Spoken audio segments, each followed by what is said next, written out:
নমস্কার বন্ধুরা, আমি শ্রাবণীর স্বপ্নের রান্নাঘরে আপনাদের সকলকে স্বাগত। আশা করি আপনারা সকলেই ভালো আছেন।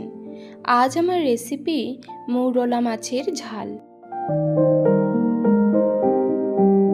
চলুন তবে দেখে নেই একেবারে গ্রাম্য পদ্ধতিতে ভীষণই সহজ ও সুস্বাদু এই মৌরলা মাছের ঝাল আমি কিভাবে বানাই।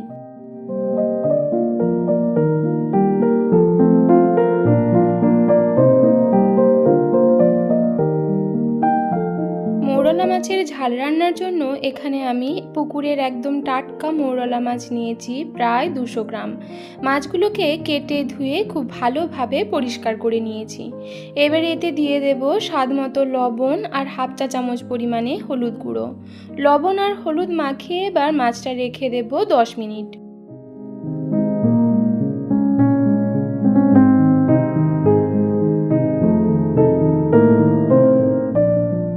রান্নাটা করার জন্য এখানে আমি দুটো বড় সাইজের আলু খোসা ছাড়িয়ে এভাবে লম্বা আর সরু টুকরো করে কেটে খুব ভালো করে ধুয়ে জলে ডুবিয়ে রেখেছি।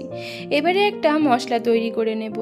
তার জন্য মিক্সারের জারে নিয়ে নেব একটা ছোট্ট সাইজের পেঁয়াজ কুচি, হাফ ইঞ্চি আদা কুচি, 1 চা চামচ সাদা সর্ষে, 1 চা চামচ শুকনো লঙ্কার গুঁড়ো আর হাফ চা চামচ পরিমাণে হলুদ গুঁড়ো। এবারে এই সমস্ত মশলাকে প্রথমে একবার শুকনো ঘুরিয়ে নিয়ে তারপরে সামান্য একটু জল দিয়ে মিহি করে বেটে নেব। মৌরলা মাছের ঝাল রান্নার জন্য মশলা আমার একদম তৈরি। এবারে আঁচে কড়াই বেশ ভালোভাবে গরম করে নিয়ে দিয়ে দেব কিছুটা পরিমাণে সাদা তেল। তেল এবার জোর আঁচে খুব ভালোভাবে গরম করে নিয়ে লবণ হলুদ মাখিয়ে রাখা মাছগুলো এবার দিয়ে দেব।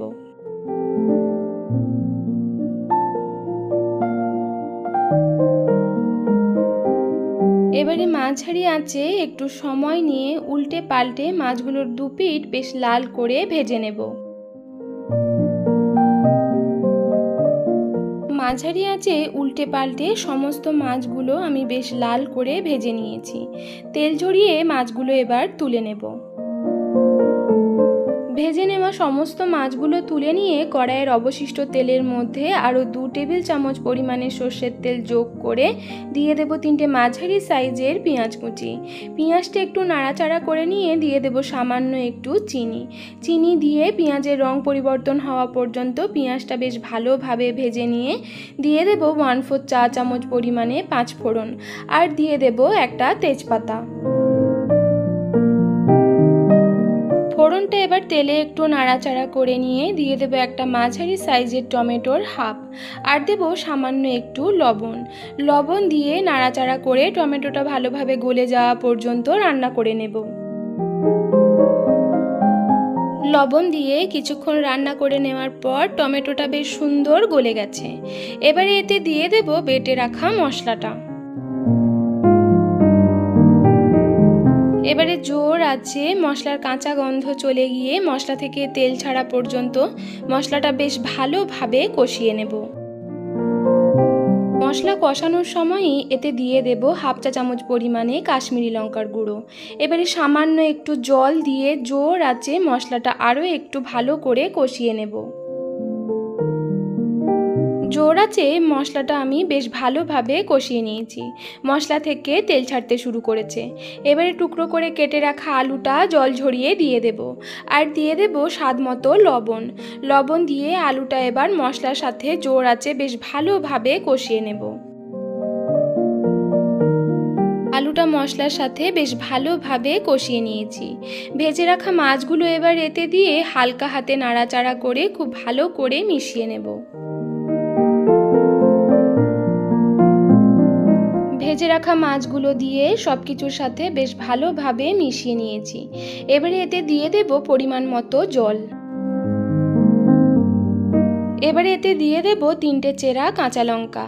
এবারে জোর আছে ঢাকা চাপা দিয়ে 4 থেকে 5 মিনিট রান্না করে নেব। 4-5 মিনিট রান্না করে নেওয়ার পর মৌরলা মাছের ঝাল আমার প্রায়ই তৈরি। আলুটাও খুব ভালোভাবে সেদ্ধ হয়ে গেছে। জোর আছে এবার আরও 2-3 মিনিট রান্না করে নেব। 2-3 মিনিট পর ঝোলটা যখন এভাবে গা মাখা হয়ে যাবে তৈরি আমাদের অসাধারণ স্বাদের মৌরলা মাছের ঝাল। প্রতিদিনের একঘেয়ে রান্নার স্বাদ বদলাতে অবশ্যই একবার এভাবে মৌরলা মাছের ঝাল ট্রাই করে দেখতে পারেন। হলপ করে বলতে পারি এর স্বাদ মুখে লেগে থাকবে। আশা করি আজ আমার এই সহজ সাধারণ দুর্দান্ত স্বাদের এই মৌরলা মাছের ঝালের রেসিপিটি আপনাদের ভীষণ ভালো লেগেছে।